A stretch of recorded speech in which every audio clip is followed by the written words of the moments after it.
Sign 1. When comfort stops working.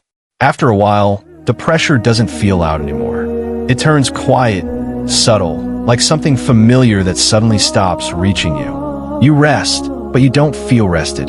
You achieve something, but the relief disappears quickly.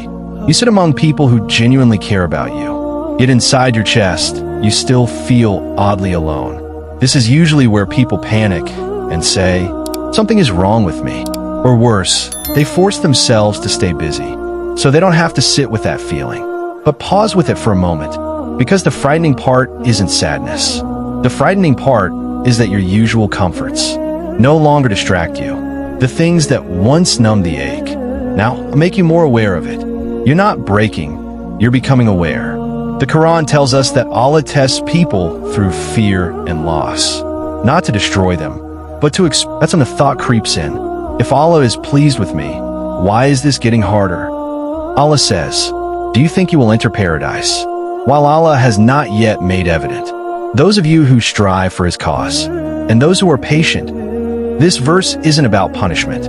It's about distinction. Pressure isn't random. It reveals. It shows what's real when intention moves from words to action. The Prophet Muhammad said, "If Allah wants good for someone, He tests them." Notice what's missing. No promise of ease. No guarantee of comfort. Only intention and pressure. This isn't about being chosen. It's about being shaped. And shaping hurts. Especially when sincerity starts replacing performance. After all this, a person might assume, if my life is hard, Allah must be close. If it gets easier, Allah must be pleased.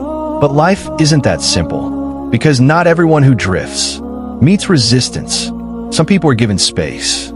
The heart checked itself less often, not out of defiance, but out of comfort. Allah describes this pattern with unsettling clarity. When they forgot what they had been reminded of, we opened for them the doors of every good thing, until, while they were rejoicing in what they were given, we seized them suddenly. Notice what the verse is pointing to. The problem wasn't ease or provision. The problem was forgetting. The doors opening weren't proof of closeness. They were space being granted. That's why the Prophet Muhammad warned about this state. He said, when a person continues receiving what they love from the world, while persisting in sin, that isn't always mercy. It could be istidraj, being allowed to drift slowly. This is what makes ease more dangerous than hardship. Hardship forces reflection. Ease can convince you it feels manageable, contained, like something you can carry, without paying much of a price. That's why this sign isn't loud. There's no collapse, no crisis, just a slow dulling of sensitivity.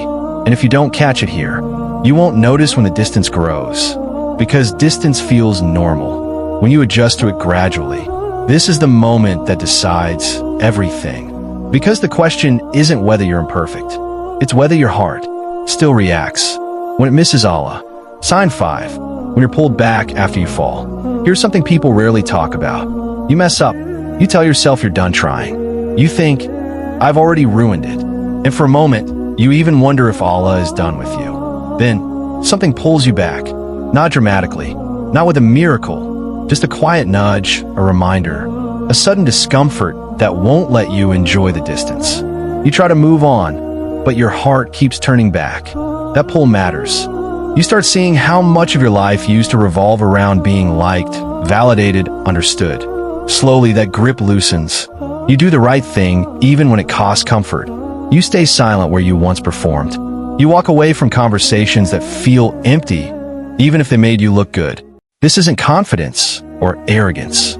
It's discomfort with living for an audience that can't carry your soul. The Prophet Muhammad explained this clearly. Whoever seeks Allah's pleasure, sincerity doesn't announce itself. It grows in silence. It's built in the choices you make when there's no reward attached and no one to impress. When your private life starts to matter more than your public image, something deep is shifting, and that shift is not small. If you notice yourself in these signs, don't rush to label yourself. This message isn't about declaring who you are. It's about noticing what's happening inside you. Being dangerously anointed doesn't mean elevated. It means entrusted. It means Allah is not leaving you on autopilot. It means your heart is being watched, shaped, corrected, sometimes gently, sometimes painfully. And yes, that can feel heavy, but a heart that's being worked on is better than a heart that's been left alone. If this reached you at the right moment, leave a quiet, "Ya Allah, don't leave my heart to itself." You never know who might say Ameen with you. Until then, stay honest with Allah, especially when no one else is watching. Assalamu alaikum wa rahmatullahi wa